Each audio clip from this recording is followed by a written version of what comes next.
Unlike today's businesses and movements, the Underground Railroad wasn't started by one person or group. Welcome to a deep dive into the Underground Railroad. So how did it start? Well, many people in both free and slave states wanted to get rid of slavery. It was December of 1787, and Isaac Tatum Hopper just turned 16, which meant it was time for him to decide what he wanted to do now that he was grown up. Philadelphia was a special place for Isaac. As a young boy, he got to watch his uncle make clothes for Revolutionary War heroes like George Washington and Benjamin Franklin. So it's no surprise that Isaac chose to train under his uncle. He said goodbye to his family in New Jersey and headed off to Philadelphia, also known as the City of Brotherly Love. Soon after, a sea captain named Cox came to visit his uncle. Captain Cox brought with him a young black man named Joe. He told his host, "One day I was passing through Norris Alley.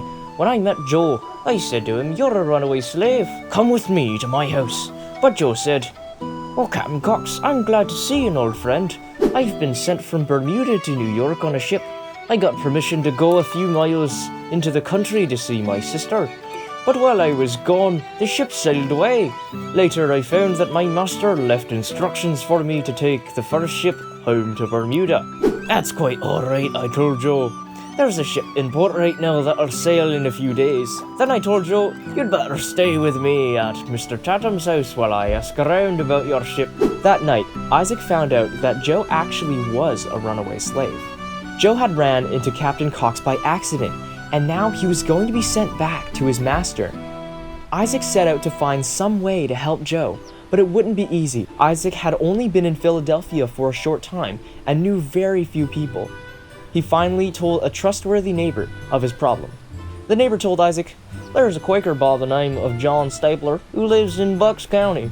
He's a good friend of the fugitives. You'd better send your friend to him." So Isaac wrote a letter to John Stapler and gave it to Joe with instructions on how to escape. "When you're ready to escape, ask to leave the ship. Pretend you left your clothes here at our house, then head straight to the Quaker's home from there."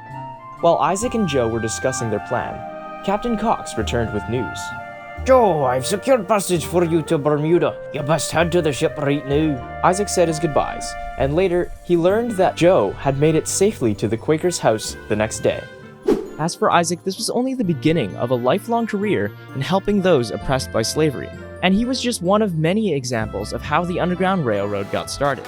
If you're not already a subscriber, don't forget to click down here for more deep dives into the Underground Railroad. Thanks for watching, and we will see you next week.